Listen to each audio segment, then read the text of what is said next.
Spread na lang po natin ang bawat mga nagagamit ng ating hawak na kamay.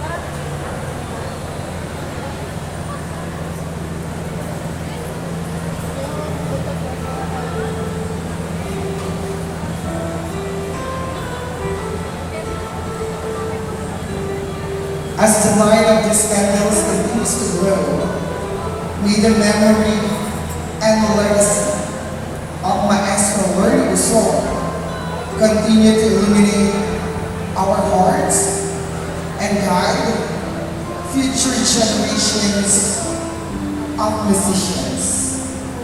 Patuloy po natin alalahanin ang mga bagay na patuloy po nag-contribute ni Maestro sa bawat buhay natin ngayong mga oras nito.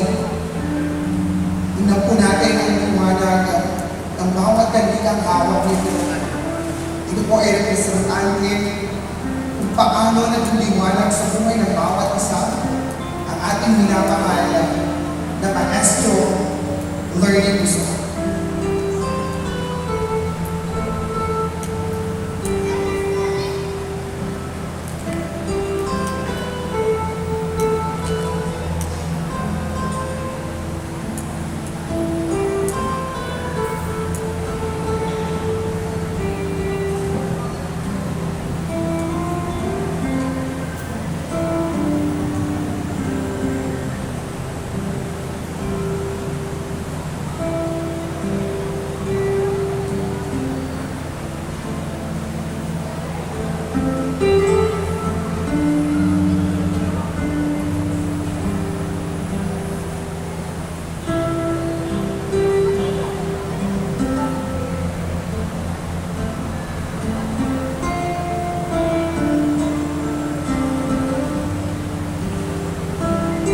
There you have it, ladies and gentlemen. Sabay-sabay po natin ibay ating mga kandila hawak.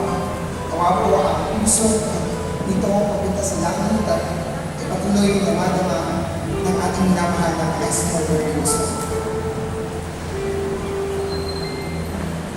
And now, ladies and gentlemen, please remain standing.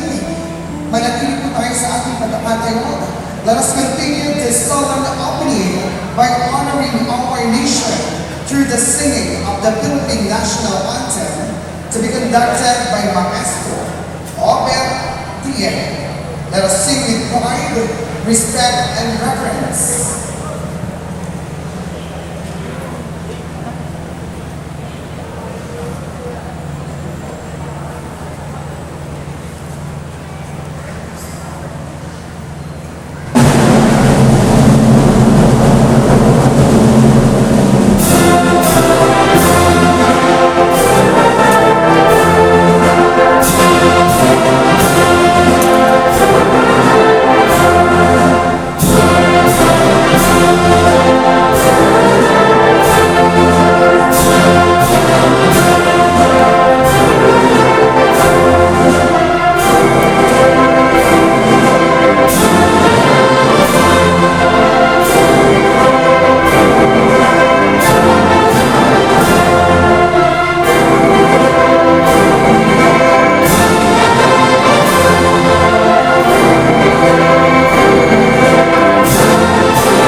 Mga kautulan po ang bawat isa.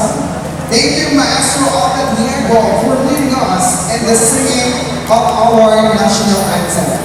Ladies and gentlemen, as we gather tonight in celebration of the life, legacy, and musical contributions of Maestro Lorny Busog, we are reminded that this tribute concert is the result of the collective efforts of individuals who share a deep appreciation for his enduring impact on our community and